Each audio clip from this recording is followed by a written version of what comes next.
Salve pessoal, amigas e amigos conectadas e conectados no 1000 por hora com o Rodrigo Matar. Sejam todos bem-vindos, todas bem-vindas a mais um TBT. É a nossa quinta-feira da recordação, é o dia do fato marcante da história da memorabilia, da homenagem em 2 e 4 rodas, do esporte a motor no Brasil e no mundo.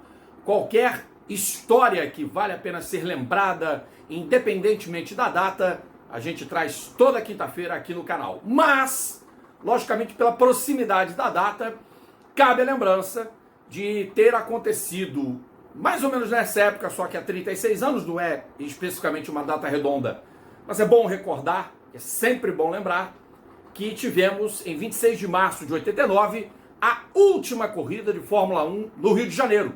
A última corrida de Fórmula 1 no extinto e saudoso Autódromo de Jacarepaguá. E outras novidades aconteceram e, claro, a gente vai falar de alguns dos desdobramentos que levaram a Fórmula 1 de volta a São Paulo. Depois da vinheta, o TBT está no ar.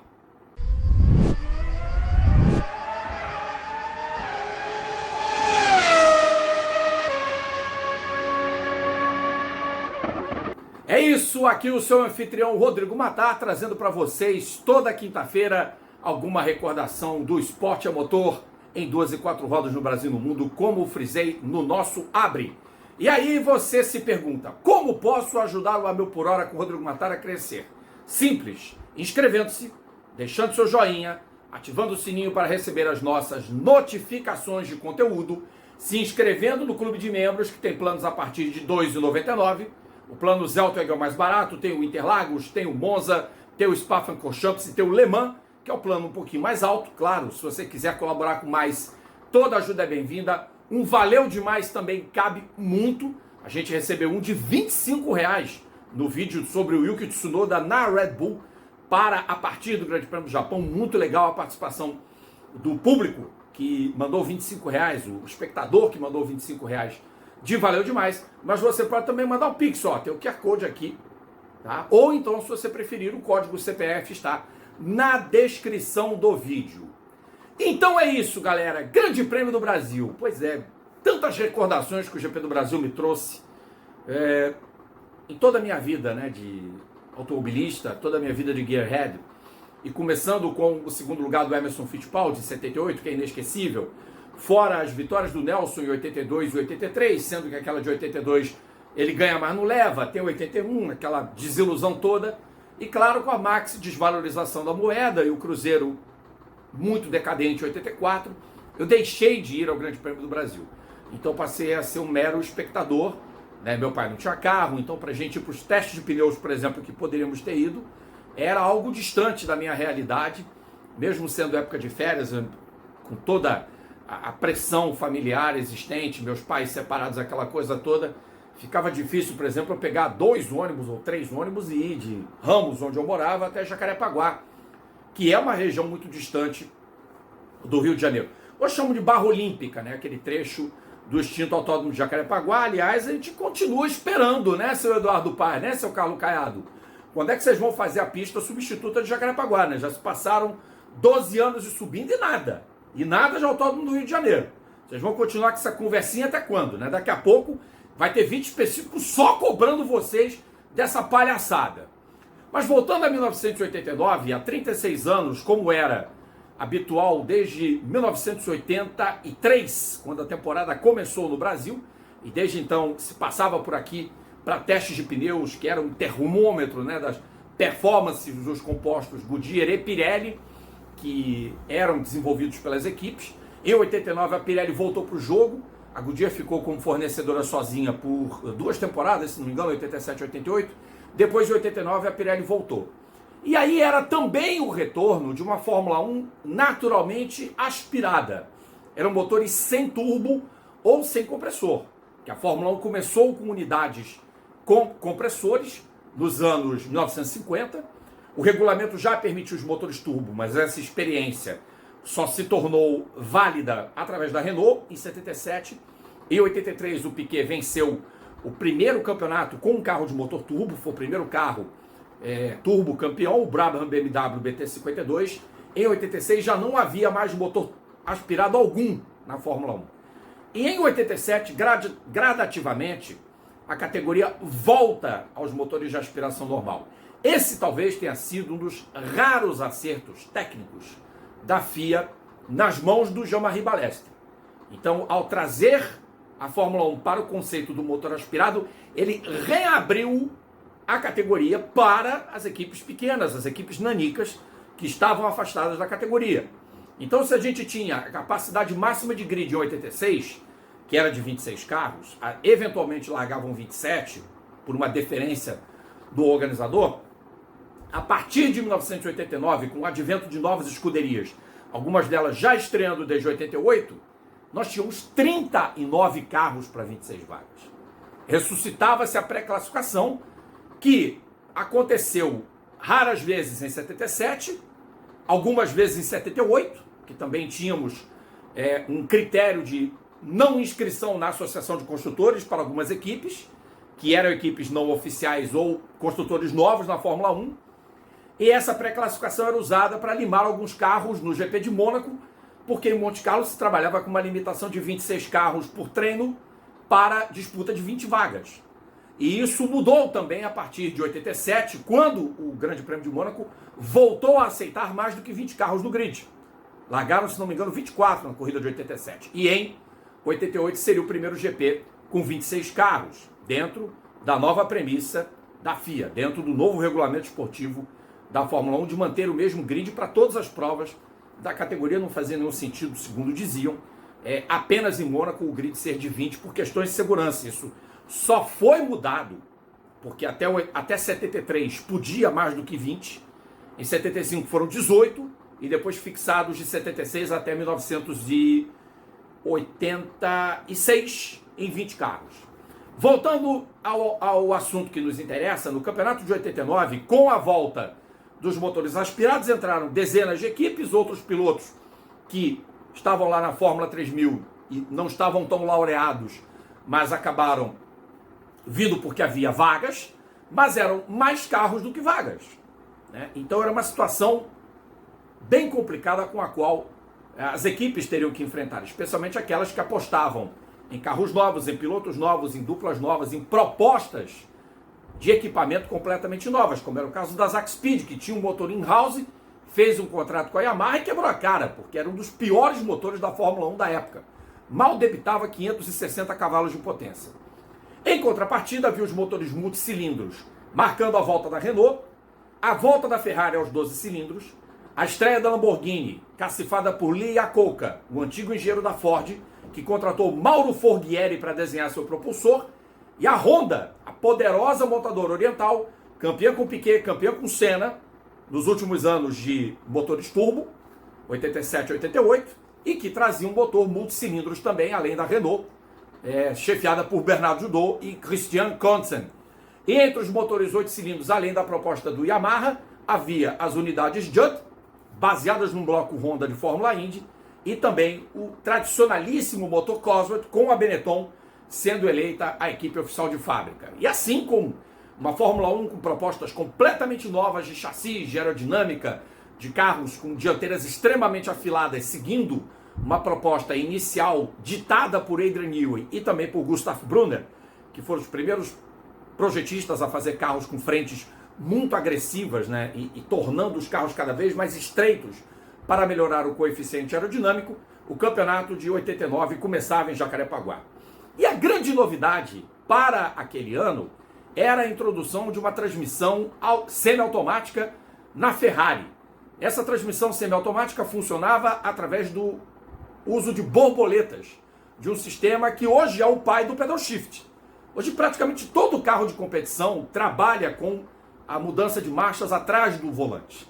E a Ferrari 640, que é uma herdeira da 639, que foi o primeiro carro, o carro de desenvolvimento que andou vários quilômetros com Berger, com o Roberto Pupo Moreno e depois Malemar com Nigel Mansell, mas o Pupo Moreno com a 639 foi o artífice do desenvolvimento desse carro com transmissão semiautomática, para o qual, óbvio, muita gente torceu o nariz. Muita gente achava, invencionice do John Barnard, isso não vai dar certo, coisa e tal e tal e coisa.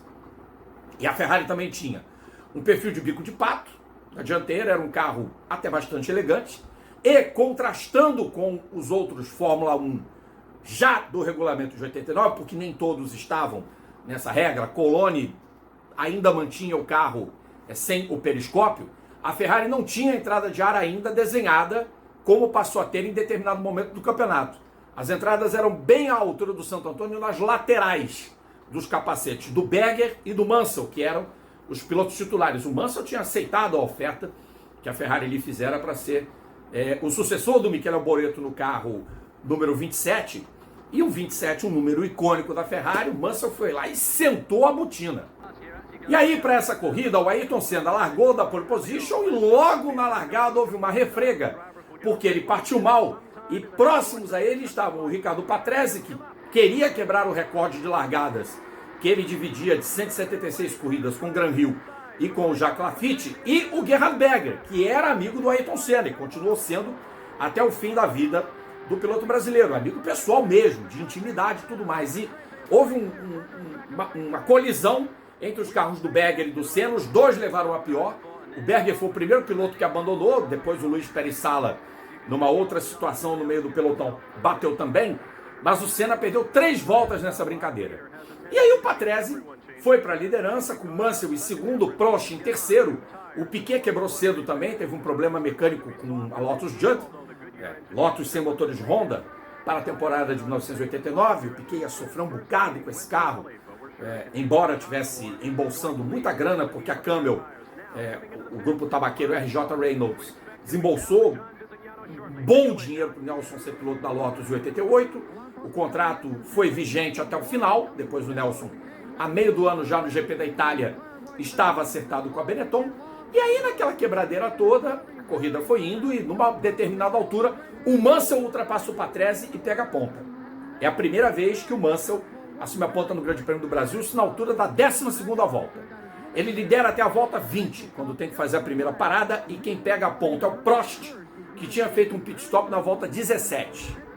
E o Alain Prost lutou a corrida inteira com uma embreagem patinando. Vocês pensem que se o anão decide fazer 2 paradas e o motor morre, ele não ia ter como fazer o carro continuar na prova. Então, com pouquíssima frição, que é como também se chama no jargão do esporte motor a embreagem, com pouca frição funcionando, e até trocando marchas no tempo do motor talvez, o anão conseguiu se sustentar 44 voltas na pista com o mesmo pneu. O cara era genial. Ele era simplesmente genial. O Patrese pontualmente pegou a liderança da corrida e o Mansell retomou a ponta de novo. E foi liderando até a 46ª volta, quando o Mansell, numa das suas paradas, acredito que tenha sido na segunda, acho que foi na segunda parada, trocaram o volante do carro. Isso, obviamente, nós nunca tínhamos visto na Fórmula 1, então era algo inédito, e por conta exatamente do sistema pneumático da transmissão semiautomática do carro, que era uma transmissão, salvo engano, de 7 marchas. Acho que foi o primeiro carro de 7 marchas que a Fórmula 1 teve. Se não foi, então me corrijo, talvez seja de 6 mesmo. Mas a Ferrari tinha essa inovação. O Mansell voltou para a pista, perdeu acho que 13 segundos na parada, envolvendo troca de pneu e a troca do volante. Não havia reabastecimento na Fórmula 1 nessa época, os carros largavam lotados de combustível e a corrida foi se desenvolvendo. E coisas interessantes aconteceram, como por exemplo, o Derek Warwick, que optou também por parar 2 vezes, ele perdeu imenso tempo, cerca de 20 segundos nos 2 pitstops. Ele estava guiando um carro desenhado pelo Ross Brown, que era o segundo projeto do Ross Brown como engenheiro-chefe de uma equipe de Fórmula 1. Ele tinha feito o A10 da Arrows em 87, incorporou algumas soluções para remodelar o carro para 88, visto que não tinha sentido algum mudar o chassi, fez um carro novo para 89 e olha, o Derek Warwick poderia ter ganho a corrida. Não é exagero da minha parte, não. Um outro piloto que podia ter chegado muito mais à frente era o Riccardo Patrese, mas aí a transmissão do carro dele quebrou. Quebrou ali pouco antes da curva da vitória, na retinha que levava da curva dos 90 graus até a curva da vitória, que era uma curva direita, mais ou menos feita em 3ª ou 4ª marcha, quebrou o câmbio da Williams do Patrese. E aí quem vem para a festa, nessa brincadeira toda, é o Maurício Gugelmin. Quando quebra o Patrese, o Gugelmin erra da 3ª posição e a Leyton House March começa na placa dizendo que o Maurício estava reduzindo a diferença em relação ao Alain Prost. Porém, O Big Mo, como era conhecido, ou o Então Manda, por causa dos comerciais da Perdigão que o Maurício Gugelmin estrelava, uma vez que o piloto nascido em Joinville e radicado em Curitiba era garoto propaganda da Perdigão, e um bom garoto propaganda, diga-se de passagem, o piloto da Leighton House Martin olhava para o mostrador de temperatura e via aquela temperatura lá subindo, e era um dia quente. Apesar de já não ser mais verão, 26 de março já é outono, mas era Rio de Janeiro, Jacarepaguá, Brasil, aquela coisa toda, né? Calor pra burro naquele domingo. E o Maurício Gugelmin se segurou na terceira posição, rezando para poder terminar, e olha como foram importantes os pontos que o Maurício Gugelmin somou. Porque a March, depois dessa prova, não marcou mais nenhum ponto em 1989. Zero. O Capelli não fez ponto, e o Capelli tinha sido a grande sensação do campeonato de 88. Então, meus amigos e minhas amigas, o que o Maurício Gugelmin fez naquela prova pagou todo o investimento do Akira Kaji. E com o carro de 88. Uma prova, uma amostra de que havia uma ineficácia do carro de 89 e pouquíssima confiabilidade do conjunto. Realmente a March tinha um carro um tanto quanto difícil. No correr do campeonato de 1989, apesar do dinheiro, não tinha um certo know-how ali para poder fazer a máquina acertar. E lembro que a Williams não estava com o carro acertado, era um híbrido, era o FW12C, com uma traseira modificada para receber o motor Renault, tinha, claro, uma largura de bloco maior que o de hoje, era um motor de 10 cilindros, era um motor mais comprido, mas os engenheiros da Williams acertaram bem o carro.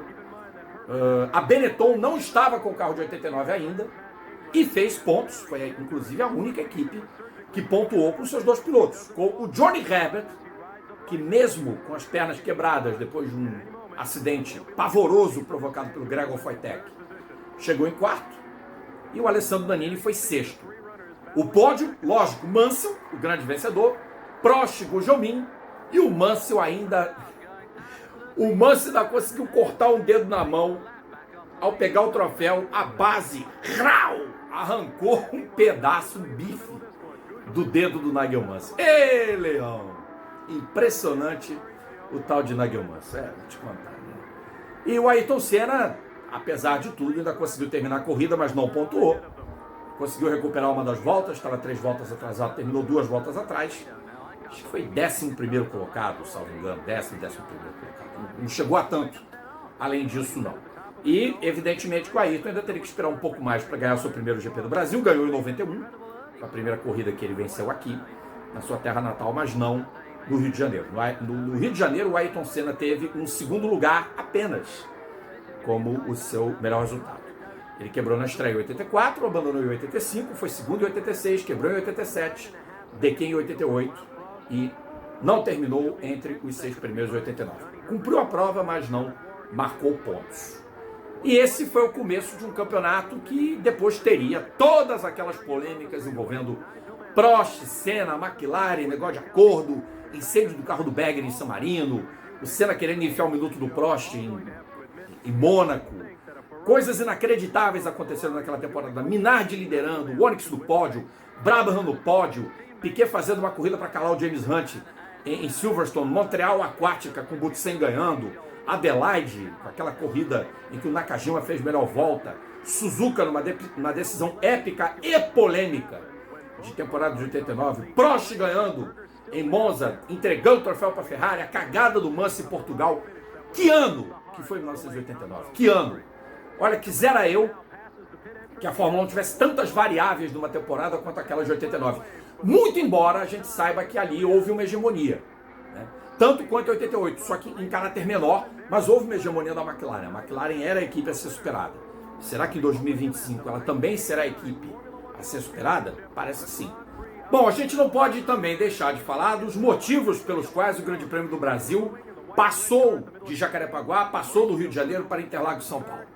Talvez o maior de todos esses motivos seja o incidente que ocorreu nos testes de pneus em Jacarepaguá com o Philippe Streiff, que bateu na curva do Cheirinho, capotou e o atendimento ao piloto não foi o mais adequado possível. Não havia os aparelhos específicos para manter a mobilidade do piloto, ele foi perdendo os movimentos e aí quando chegou em Paris para se consultar com o Messier Gerard Sayan, já era tarde. O ortopedista Gerard Sayan, mesmo com toda a sua expertise e toda a sua experiência, não conseguiu neurologicamente e clinicamente salvar o Philippe Streiff. Então, a clínica São Vicente na Gávea pecou pela falta de atendimento ao piloto francês, sobretudo o próprio resgate do piloto que não colocou o colar, né, nele a tempo, deixou o piloto sair andando, aquela situação toda que, olha, definitivamente foi um ponto muito grave em toda essa história.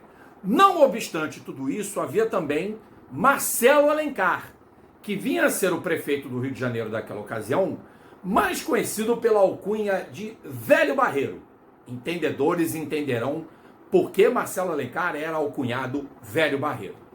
Então, através da Rioturas, o órgão de turismo do município da capital do estado do Rio de Janeiro, ele tentou, de todas as formas, arrancar dinheiro do Bernie Ecclestone, sendo que a própria organização que era cacifada pelo Thomas Rohone, dizem que um testa de ferro do Bernie, que o Thomas Rohone já sabia que teria que ser necessário fazer obras de manutenção, de modificações no Autódromo de Jacarepaguá, que havia muitas críticas à segurança. Inclusive teve uma morte de um torcedor que despencou da arquibancada durante a corrida.